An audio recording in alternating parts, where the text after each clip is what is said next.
Last part में हमने ये देखा था कि हेडमास्टर ने ये डिसाइड किया था कि वो हमारे जेक और रियाना की एवोल्यूशन एग्जाम लेंगे, क्योंकि जो उनकी पावर है वो अपने आसपास के लोगों से काफी बढ़ चुकी है। और इस कारण से उनका टेस्ट लेने के लिए ओल नाम का एक शख्स आया, जिससे कि हमारा जेक अपने पास्ट लाइफ में भी जाना करता था। और इसी के साथ ही जो इनकी टेस्ट थी वो शुरू हो गई। और इस दौरान हमारे जेक ने रियाना को एक प्लान बताया और उसके जरिए इन लोगों ने लगभग ओल को काफी कमजोर कर दिया था। लेकिन जो वो ओल था वो काफी पावरफुल था, इसलिए वो एंड वक्त पर इन दोनों को एक ही स्ट्राइक के अंदर हरा देता है। अब आगे वहीं पर कहानी की शुरुआत में जो कुछ बंदे थे वो रियाना और जेक को व्हील चेयर के अंदर बैठाकर हीलिंग करने के लिए साइड पर ले जा रहे थे। तभी एक बंदा ओल के पास आया और उसने उससे ये कहा कि तुमने काफी अच्छा काम किया। तभी यहाँ पर ड्यूक आया और उसने ओल से ये कहा कि तुम तो काफी बदमाश हो ओल, तुमने इस जगह पर किसी और के डिसेबल के साथ काफी ज्यादा बुरा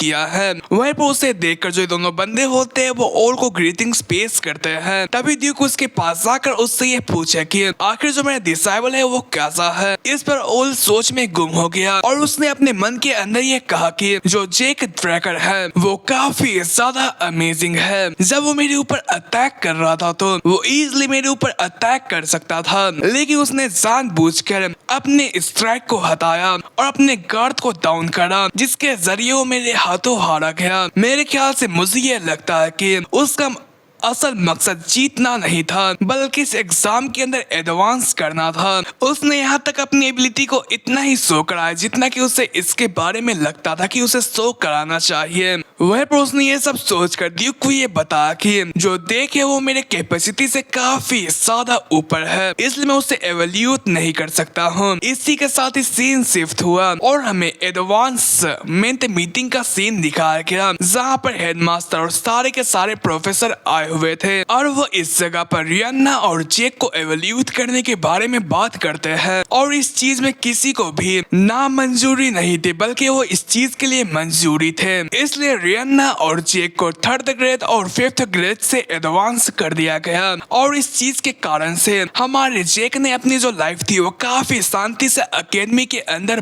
बिताई। और जब उसने इस जगह पर ड्यूक के गेल को पूरे तरीके से सीख लिया तो उसकी जो जगह थी उसे उसने एंट्री को हवाले कर दिया। और उसके बाद उसने प्रोफेसर फेरोन से अपना काफी अच्छा खासा रिश्ता बिल्डअप कर लिया। लेकिन जल्द ही उन्हें मैजिक लेबोरेटरी, जिसका कि नाम डोल्फोया था, उनसे उन्हें चूज कर लिया गया, जिसके कारण से अकेडमी को छोड़कर उन्हें जाना पड़ा। और जबकि हमारा जेक काफी ताकतवर हो चुका था तो दूसरे फैमिलीज के जो हेयर्स थे वो उससे पंगा नहीं लिया करते थे। और जो ये चीज थी वो काफी ज्यादा इंटरेस्टिंग थी। और जो वोल था वो काफी टाइम तक उससे ड्यूएल करने के लिए आया करता था, लेकिन अचानक से उसने अपने आप को अवेकन करने के लिए क्लोज द ट्रेनिंग हॉल के अंदर चला गया, ताकि वो अच्छे तरीके से अपने पावर को बढ़ा सके। और इसी तरीके से जो मेरी अकेडमी की 2 साल की जिंदगी थी वो खत्म होती है और मैं अकेडमी से ग्रेजुएट कर जाता हूँ। वहीं पर इसी के साथ में प्रेजेंट का सीन दिखाया गया, जहाँ पर जो हमारा जेक था वो 15 साल का हो चुका था और जो उसका सर्वेंट था वो उससे अकेडमी से ग्रेजुएट होने के लिए कांग्रेचुलेट कर रहा था। और उसने आगे ये कहा कि आप काफी सारा यंग है और आपने वलहला के अंदर इतनी कम उम्र के अंदर ही एडमिट कर लिया। ये बात जानकर जो पेट्रियाज है वो काफी खुश होंगे, लेकिन मैंने ये एक्सपेक्ट नहीं किया था कि जो डीन थे वो आपको पर्सनली रिकमेंडेशन लेटर भेज सकते हैं। इस पर जेक ने ये कहा कि मैं भी इससे काफी खुश हूँ। उसने अपने मन के अंदर ये कहा कि हाँ, जो भी हो, जो ये चीज है वो काफी अच्छी है। उसने आगे ये कहा कि यहाँ पर एंट्रेंस सेरेमनी के होने के लिए लगभग 3 मंथ बाकी है, इसलिए मैं ये चाहता हूँ कि मैं सबसे पहले 8 लास्ट जाऊँ। ये सुनकर ये सर्वेंट काफी हैरान हुआ और उसने इसके बारे में आगे कुछ कहने की कोशिश करी। इस पर जेक ने ये कहा कि मैंने इस चीज के बारे में सोच लिया, इसलिए तुम मेरे मन को चेंज नहीं कर सकते हो। और हाँ, मैं ये चाहता हूँ कि कोई भी मुझे इस वक्त के दौरान डिस्टर्ब ना करे। क्या तुम इस बात को समझ गए? इस पर सर्वेंट ने हाँ में जवाब दिया। वहीं पर जेक हमें आगे ये बताया कि आखिर वो अभी के वक्त पर इतलास में वेकेशन के लिए क्यों जाना चाहता है। उसने ये बताया कि वो इस चीज के बहाने काइसर के रिमेन को खोजने के लिए जाने वाला है और वो ये करने के लिए सबसे पहले एडवेंचर्स का तेग हासिल करेगा और वो इसके बाद उस चीज को एक्सप्लोर करने के लिए जाएगा।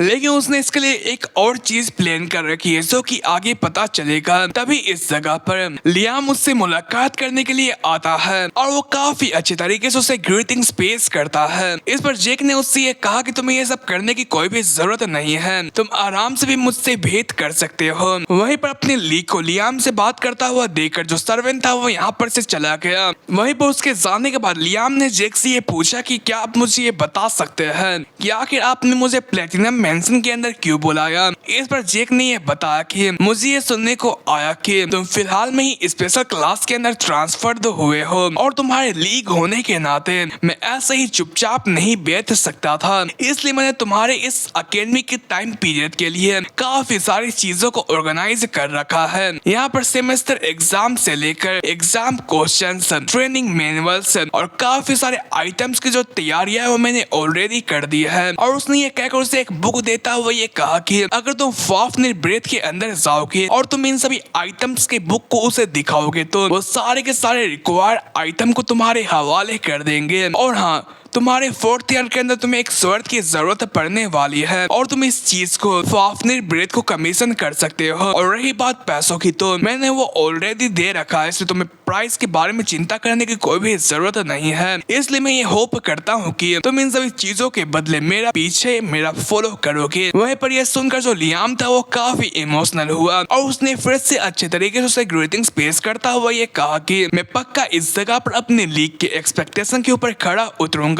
इस पर हमारे जेक ने हल्की सी मुस्कान दी और उसने उससे ये कहा कि मैं तुमसे 1 मिनट पहले ही ये कहा था कि तुम्हें मुझसे अनफॉर्मली बात कर सकते हो, तो आखिर ये क्या है। इस पर लियाम ने ये कहा कि मैं इस बात का ध्यान रखूंगा। वहीं पर उसने आगे एरगोस किंगडम के बारे में बताया जहाँ पर वो एडवेंचर करने के लिए जाने वाला है, जो कि सेंट्रल कॉन्टिनेंट के नॉर्थ मोस्ट एरिया पर मौजूद है। और इसके साथ साथ 3 और भी किंगडम्स मौजूद है जैसे कि डेल्फो, थीबिया और एलेंसिया। और इन किंगडम्स के आसपास काफी सारे बड़े और छोटे मोटे माउंटेन्स मौजूद हैं जिसके अंदर जो एडवेंचरस है वो जाकर काफी अमीर हो सकते हैं। और एरगोस के फर्स्ट किंग ने इसे पहले ही रियलाइज कर लिया था, इसलिए उन्होंने ये सोचा कि क्यों न इस चीज को अपने किंगडम के सेंट्रल बिजनेस के लिए तौर पर इस्तेमाल किया जाए। और उन्होंने उस चीज को कामयाब करने के लिए एडवेंचरस के साथ हाथ मिलाया और इस जगह पर रॉयल फैमिली के सपोर्ट से इन सभी जाइंट माउंटेन्स को काफी सारे हिस्सों में बांट दिया गया और उन्हें रीजन्स के हवाले कर दिया गया ताकि इन सभी जगहों को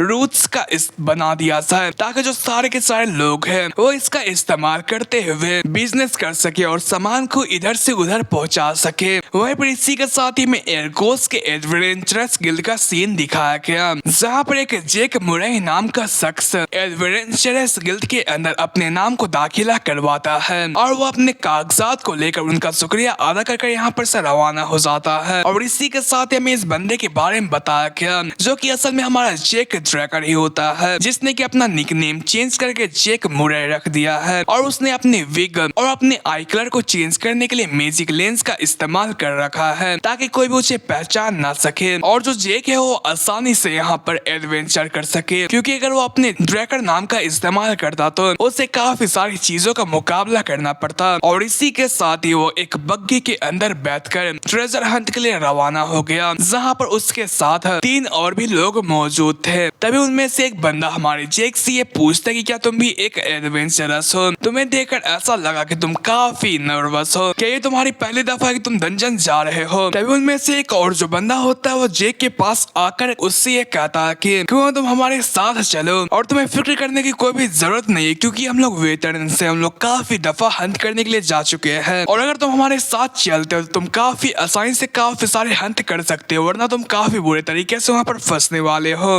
वहीं पर एक अजीब सी एविल स्माइल के साथ हमारे जेक से ये कहता है कि यहाँ पर सुनने दिखाया कि जो भी अकेले अकेले उस डंजन के अंदर सबसे पहले जाते हैं तो वो काफी जल्दी डीमंस की हत्या चढ़ जाते हैं। वहीं पर उनकी बातों को सुनकर हमारे जेक को ये एहसास हुआ कि ये वही लोग हैं जो कि नए एडवेंचरर्स को इस जगह पर मॉन्स्टर का चारा के तौर पर इस्तेमाल करते हैं या फिर उन्हें स्लेव्स मार्केट के अंदर बेच देते हैं, और जो ऐसे लोग हैं वो हर जगह पाए जाता है। तभी उसने उससे खड़ा होकर यह कहा कि बकवास करना बंद करो, और उसने ये कहकर सामने की तरफ गया जहाँ पर वो इस बग्गी के ड्राइवर से बात करे। इस पर ये बंदा काफी हैरान हुआ और उसने ये कहा कि आखिर तुम ऐसा क्यों कह रहे हो, क्या मैंने तुम्हें ऑफेंड किया? तभी हमारे जेक ने इस ड्राइवर से ये कहा कि हमारे 500 मीटर के पीछे ही काफी सारे मॉन्स्टर्स मौजूद हैं, शायद से वो मॉब या फिर ऑर्क्स हो सकते हैं। कि यहाँ पर कुछ समय पहले मॉन्स्टर्स का हमला हुआ था क्या? इस पर ये ड्राइवर भी हैरान हुआ और उसने यह कहा कि आखिर तुम क्या कह रहे हो, जो ये रास्ता है वो काफी सेफ है। वहीं पर उसकी बात को सुनकर वही बंदा जो कि एविल स्माइल कर रहा था उसने उससे ये कहा कि तुम तो कुछ ज्यादा ही नर्वस लग रहे हो, क्या तुम्हें ये पता नहीं है कि जो ये रास्ता है वो ब्रांच एडवेंचरर्स का मेन रास्ता होता है और इस चीज को गिल्ड मैनेज करती है, इसलिए यहाँ पर एक एनिमल्स का भी आ पाना काफी मुश्किल है। इस पर हमारे जेक ने उससे ये कहा तो आखिर तुम्हारे पीछे क्या है? उसके पीछे एक बड़ा सा ऑर्क्स होता है जो कि उसके ऊपर अटैक करने के लिए रेडी होता है, और इस बंदे को इससे इसका एहसास हुआ और वो काफी हैरान हुआ, लेकिन अब तक काफी देर हो चुकी थी। इनके ऊपर इन ऑर्क्स ने अटैक कर दिया और इस कारण से जो ये बग्गी था वो काफी गंदे तरीके से डिस्ट्रॉय हो गया, और हमें बाहर का सीन दिखाया गया जहाँ पर काफी सारे ऑर्क्स मौजूद थे जिन्होंने कि इसके ऊपर हमला करना शुरू कर दिया। वहीं पर जो ये बंदा था वो इन बग्गी के नीचे फंस चुका था और वो काफी हैरान भी था, और उसने ये कहा कि आखिर क्या चल रहा है। तभी इनमें जो एक ऑर्क्स होता है वो उसका खेल तमाम कर देता है, और देखते ही देखते इन ऑर्क्स ने इन सभी लोगों का खात्मा कर दिया था। लेकिन इन वक्त पर जो हमारा जेक था वो पेड़ों को पीछे आ चुका था, और उन्हें देखता हुआ ये सोचता है कि जब यहाँ पर मॉन्स्टर्स अपीयर हुए हैं तो इसका मतलब ये है कि जो बेस है वो अच्छी तरीके से काम नहीं कर रहा है। वहीं पर वो मॉन्स्टर्स के जाने के बाद बाहर की तरफ आया और उसने ये कहा कि यहाँ पर तो काफी ज्यादा कारनामा किया गया है, जहाँ पर साइड में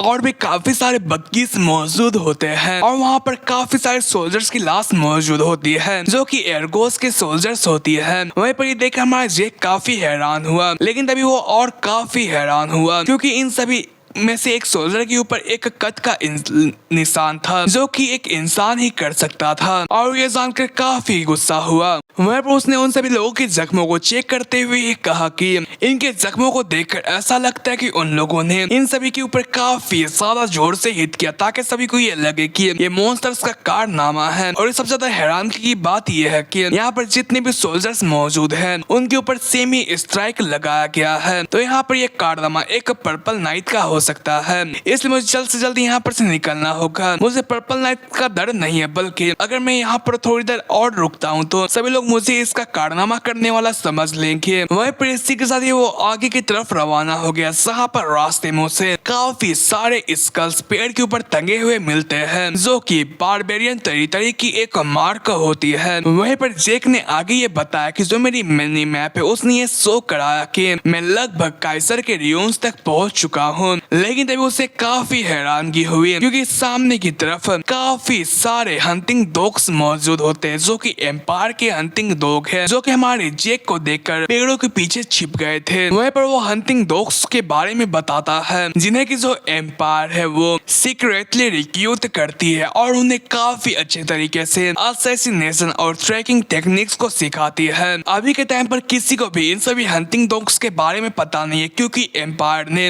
इसे अच्छे तरीके से छुपा रखा है, लेकिन जब यहाँ पर कॉन्टिनेंटल वॉर शुरू होगी तो इन सभी जो लोग है वो सामने की तरफ आएंगे। और मुझे ये भी अच्छे तरीके से पता है कि जो उनकी ट्रैकिंग मूवमेंट है वो काफी ज्यादा अच्छी है क्योंकि पास्ट लाइफ में उन्होंने ही मुझे इस जगह पर मारा था, और जबकि जो ये सारे के सारे लोग यहाँ पर मौजूद है तो इसका मतलब यह है कि वो पक्का काइसर के आर्टिफैक्ट को ही ढूंढने के लिए आए थे, क्योंकि जो एम्पर है वो इस जगह पर इमॉर्टलिटी को हासिल करना चाहता है। क्योंकि मुझे इसके बारे में इसलिए पता है क्योंकि क्योंकि पास्ट लाइफ में जैसे ही मुझे ये आर्टिफैक्ट मिला था तो एम्पर ने मेरे ऊपर इन सभी हंटिंग डॉग्स को छोड़ दिया था। और आपको पता ही होगा कि आखिर मेरे साथ उसके बाद क्या हुआ। वहीं पर जेक ये सब सोचने के बाद अनजान बनता हुआ सामने की तरफ आ रहा था। वहीं पर जैसे जो जेक था वो उनके पास पहुंचा तो उनमें से एक हंटिंग डॉग अपने पास से वेपन को निकालते हुए हमारे जेक के ऊपर अटैक करने की कोशिश करने वाला था, लेकिन तभी जेक ने एक फास्ट अटैक का इस्तेमाल करते हुए उसके हैंड को काट दिया। वहीं पर ध्यान से देखने के बाद हमारे जेक को ये एहसास हुआ कि जो ये चीज थी वो वेपन नहीं बल्कि इमरजेंसी फ्लेयर गन थी। और इससे हमारे जेक को ये एहसास हुआ कि जो ये बंदा था वो इन सभी लोगों का टीम लीडर था।